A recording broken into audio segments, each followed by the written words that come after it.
श्री राम जय जय राम। आज के राम कथा में रवा लोग के स्वागत बा। काल प्रसंग चलत रहे कि एक एगो ईश्वर होलन, एक एगो परमात्मा होले।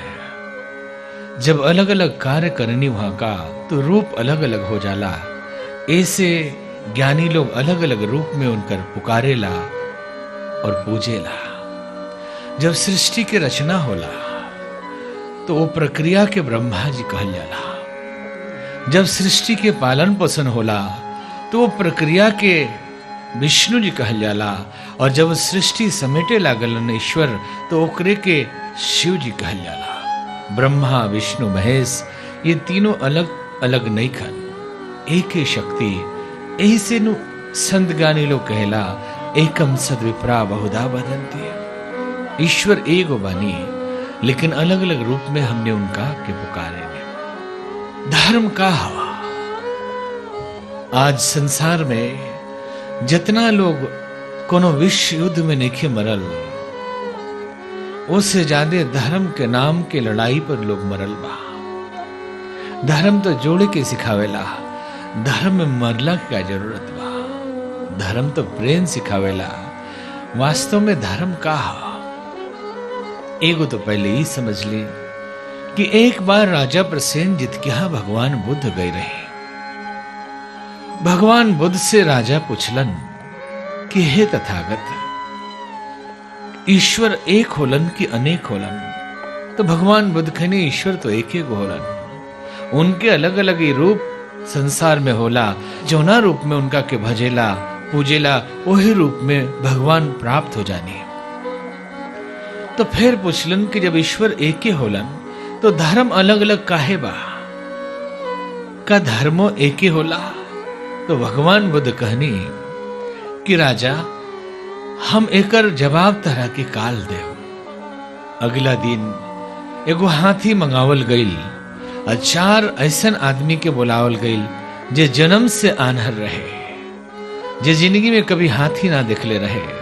चारों लोग के खड़ा कर दिया अलग अलग जगह पर। एक जने गोड़ पकड़ के हाथी के खड़ा हो गए, एक जने सूंड पकड़ के खड़ा हो गए, एक जने पूंछ पकड़ के खड़ा हो गए और एक जने कान पकड़ के खड़ा हो गए। अब पूछाइल कि पारा पारी बतावो जाता नहीं कि हाथी कैसन होला। तो जोन गोड़वा ध के खड़ा रहे अनहरू वो कहे लगले कि राजन हम ठीक से अपना अनुभव से बताओ तानी।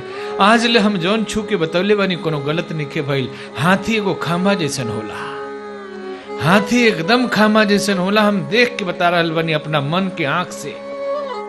आज तक हम जौन अनुभव कइनी वो झूठ ना भइल। तले जोन पूंछ पकड़ ले रहे अनहरा चिल्लाइल कि राजन ये झूठ बोलता रहे। हमहू आज ले जोन देख ले बानी मन के आंख से छू के जोन अनुभव कर ले बानी वो झूठ ना होला। हम हाथी के देख रहल बानी छू के कि एगो रस्सी जैसन होला हाथी। तले तीसरा जोन सूंड पकड़ के खड़ा रहे चिल्लाइल कि राजा साहेब ये दोनों जाने झूठ बोलता लोग। हमहू छुअले बानी और हमरो छुअल आज तक झूठ ना होला। हम छू के बताओ तनी हाथी की हाथी पाइप जैसन होला। सूंड धैले रहे वानर। तले चौथा चिल्लाइल कि राजा साहेब ये तीनों जाने झूठ बोलता लोग। हमहू हाथी छू रहल बानी, हाथी तो सूप जैसन होला। कान धक के खड़ा रहे, कहता हाथी सूप जैसन होला। अब भगवान बुद्ध पूछनी राजा से कि ये राजा बताओ अब हाथी कैसन होला? हाथी सूप जैसन होला, हाथी पाइप जैसन होला, हाथी खम्बा जैसन होला कि हाथी रस्सी जैसन होला? तो राजा हंसे लगले, कहले कि तथागत इस सब मिला दिया तब हो हथिया पूरा नहीं खे होत। ये चारों लोग के अनुभव मिला दिया था तब हो हाथी पूरा नहीं खे होत। एकर मतलब का भई? तो भगवान बुद्ध कहनी कि संसार में जितना ज्ञानी लोग बा, जितना संत लोग बा, अपना अपना चौप के हिसाब से जितना ज्ञान उनका मिल गई बता दो कि इतने परमात्मा बानी, भगवान इतने बड़ा बानी। जेकर जहां पहुंच भइल उतना अंतिम व्याख्या कर देवला लोग। भले ही कहो लो कि हम जोन कहतन उतनो भगवान बानी और हो सकता। बाकी दिक्कत तो तब होला जब कह देवला लोग कि इतने एकरा बाद कुछ ना। हमनी के शास्त्र कहला कि ईश्वर तो असीम बानी। असीम के मतलब होला जो न कोनो सीमा नहीं खे। ईश्वर तो निराकार बानी जो न के कोनो आकार नहीं खे। मन हुई तो ले सकतनी आकार। पूर्णमदः पूर्णमिदं पूर्णात् पूर्णमुदच्यते पूर्णस्य पूर्णमादाय पूर्णमेवावशिष्यते। कि पूर्ण में से पूर्ण निकाल दिया तब हूं भगवान बचले रहे।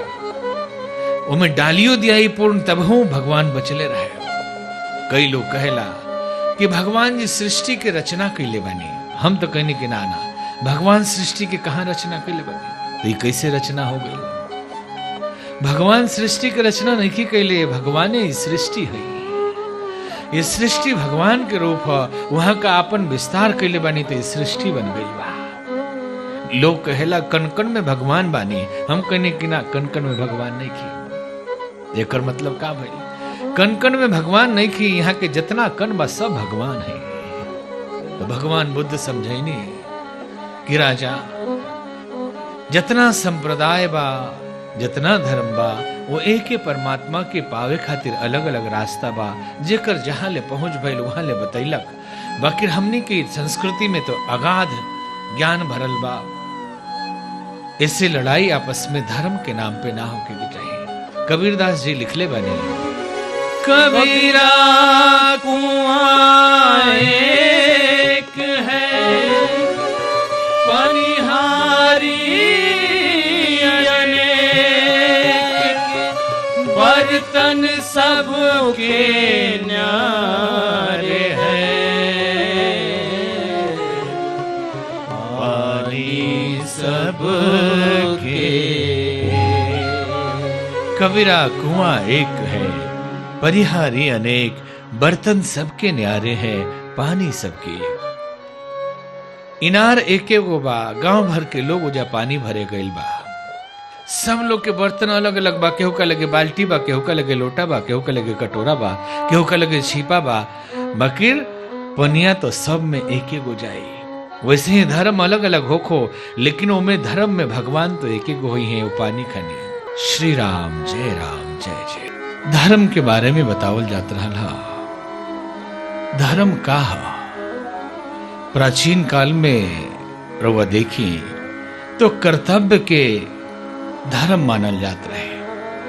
कोनो न हिंदू धर्म रहे न मुस्लिम धर्म रहे न सिख धर्म रहे न ईसाई धर्म रहे न बौद्ध धर्म रहे न पारसी धर्म रहे न बहाई धर्म रहे। खाली धर्म रहे। तो वो घड़ी लोग कहे कि बाप के धर्म का है बेटा के धर्म का है। मतलब कर्तव्य का है होकर।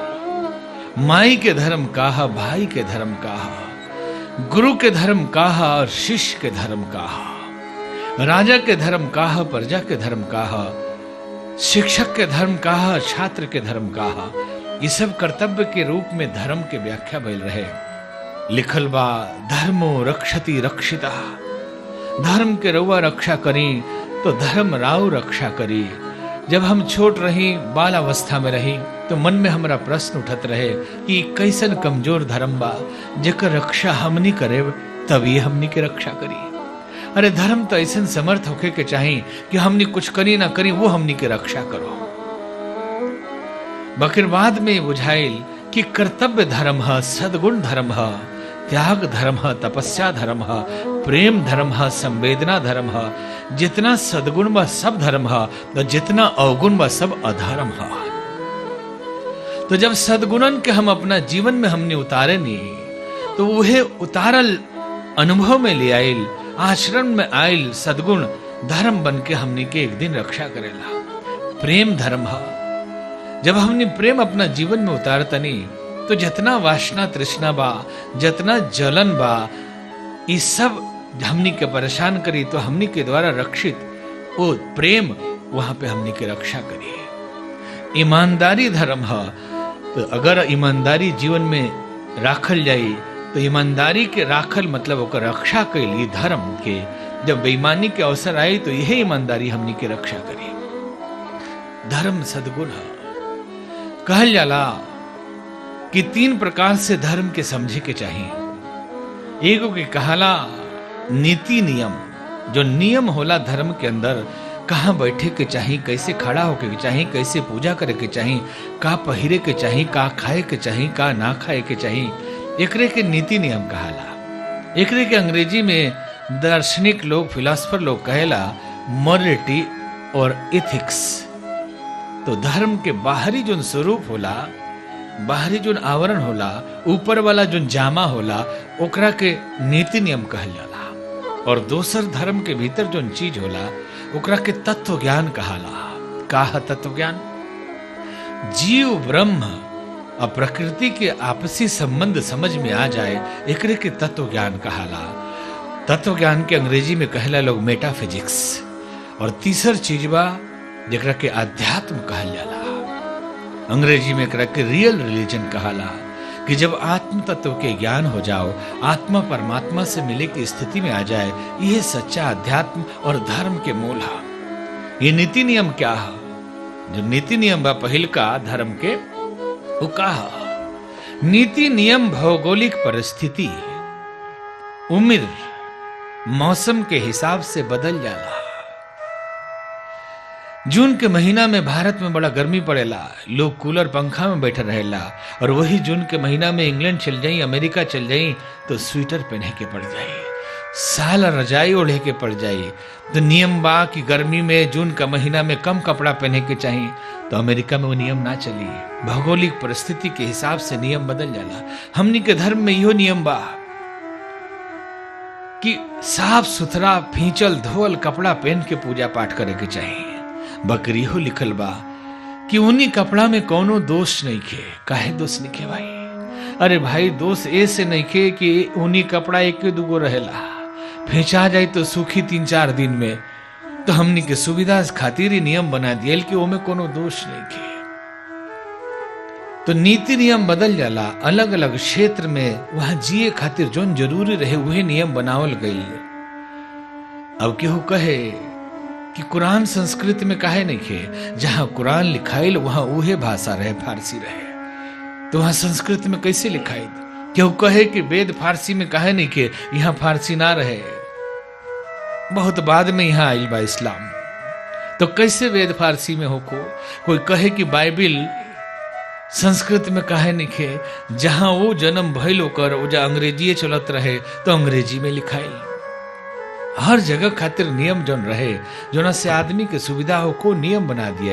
ये धर्म के बाहरी स्वरूप। ये नियम तनी पालन कइल जाई तो नैतिकता होला। हमनी के स्वास्थ्य, परिवार, समाज ठीक से चलेला, एक खातिर नियम के जरूरत होला। बकरी नियम में से बहुत कुछ बदलियो दियाला, तब हो धर्म होला। मान ली कि मंदिर में जूता पहिर के गइल पाप हो। हमनी के धर्म में कि मंदिर में जूता पहिर के जाए ओकरा के पाप मानल जाला।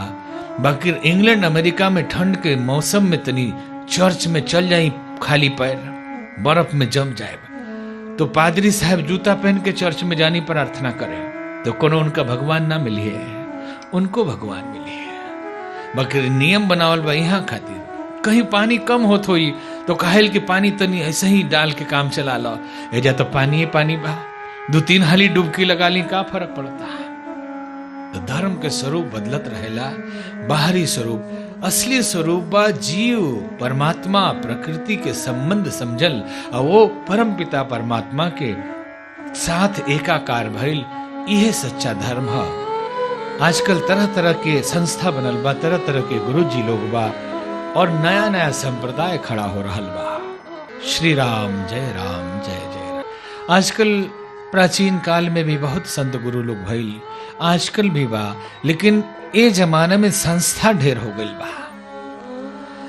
जितना गुरुजी लोग बा सब कल्याण खातिर बा, सब लोग जनता के कल्याण करेला। बाकी जब संप्रदाय बने लगो तो धर्म बड़ा मुश्किल में पड़ जाला।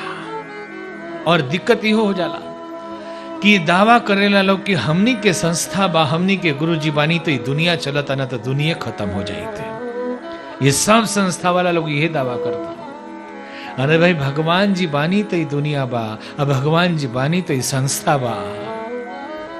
एगो बुढ़िया रहे, बुढ़िया के लगे एगो मुर्गा रहे। सवेरे भिनसहरे मुर्गा बोले 4 बजे कुकरू को, आज सूरज भगवान निकले तो बुढ़िया ताली बजा के नाचे कि आहा हमरा मुर्गा में अतना ताकत बा, अतना ताकत बा हमरा मुर्गा में कि हमरा मुर्गावा का बोलला से सूरज भगवान उग जाता नहीं। एक दिन वो बुढ़िया से गांव का एक आदमी के झगड़ा हो गई। तो जब झगड़ा भइल तो बुढ़िया कहती है कि हमरा के चिन्हत नहीं खतु, हम कौन हई, हम मुर्गा वाली हई, हमर मुर्गावा बोलेला तो सूरज निकले ना तो अनहरिया हो जाई, ढेर करब तो मुर्गा लेके चल जाए। तो खिसिया के वहां का कहनी कि चल जा मुर्गा लेके। चल गली मुर्गा लेके, जहां रहली सवेरे भिनसहरे मुर्गा कुकरू को बोलता, सूरज भगवान निकलनी है तो नाचे लागल ताली बजा बजा के कि अब आए लोग छपरा के लोग, चल गए रहे आ रहा। एजा सूरज भगवान निकलल बनी, वहां तो अनहरे में बैठल हुई लोग, आए लोग नाक रगड़ के तब हो ना जाए हम, हमरा के ऐसे कहलक लोग कि ले जा मुर्गा। अब तनी बुझ ली कि केहू के मुर्गा का बोलला से कहीं सूरज निकले नहीं। अरे सूरज भगवान निकलता नहीं तो मुर्गा बोलता। अरे कोनो संस्था चलला से भगवान का अस्तित्व होला, भगवान का अस्तित्व बा, यही से ही भक्त लोग बा, यही से ही संस्था लोग बा, और यही से ही देवी देवता के कृपा बा। जे सृष्टि के मालिक बा, जे कण कण में रहता, जे कण कण है सृष्टि के, ओकरा खातिर ऐसन भाव हर देश में महक रहनी, हर वेश में रहनी, हर कण में रहनी, हर मन में रहनी, जन जन में रहनी। हर देश में तू, हर वेश में तू, हर नाम अनेक तू एक बड़ा। हर देश में तू, हर वेश में तू, हर नाम अनेक तू एक बड़ा। रंग भूमि विश्वधरा, सब खेल में मेल में तू ही बड़ा। रंग भूमि विश्वधरा, सब खेल में मेल में तू ही बड़ा। सागर से उठल बादल बन के, सागर से उठल बादल बन के, बादल से गिरल जल हो करके, बादल से गिरल जल हो करके। लहर बनल नदिया गहरी, लहर बनल नदिया गहरी। भिन्न प्रकार तू एक बड़ा, भिन्न प्रकार तू एक बड़ा। माटी से अनु परमाणु बनल, माटी से अणु परमाणु बनल। तू दीप जगत के रूप लिहला, तू दीप जगत के रूप लिहला। पर्वत विश्व के शान बनल, पर्वत विश्व के शान बनल। सौंदर्य तहार तू एक बड़ा, सौंदर्य तहार तू एक बड़ा। हर देश में तू, हर वेश में तू, हर देश में तू, हर भेष में तू, हर नाम अनेक तू एक बड़ा। हर नाम अनेक तू एक बड़ा, हर नाम अनेक तू एक बड़ा। भगवान एक ही गो बानी, अलग अलग वहां के रूप बा। आज हमने ये कथा में याज्ञवल्क्य ऋषि भरद्वाज जी के सुननी कि शिव पद कमल जिन्हें रीति राही, राम होते सपने हो न सुनाही। शिव जी के चरण में जकरा प्रेम नहीं खे, राम जी सपनों में उनका खतर नहीं किया सकत। आज की कथा यही जा विराम ली। आई भगवान नाम के कीर्तन के साथ आज की कथा के हमने समापन करें जा। मधुर मधुर नाम सीताराम सीताराम, मधुर मधुर नाम सीताराम सीताराम, मधुर मधुर नाम सीताराम सीताराम, सीताराम सीताराम सीताराम जय सीताराम, सीताराम सीताराम सीताराम जय सीताराम। मधुर मधुर बोल सीताराम सीताराम, मधुर मधुर नाम सीताराम सीताराम, मधुर मधुर नाम सीताराम सीताराम, मधुर मधुर नाम सीताराम सीताराम, मधुर मधुर नाम सीताराम सीताराम, मधुर मधुर नाम सीताराम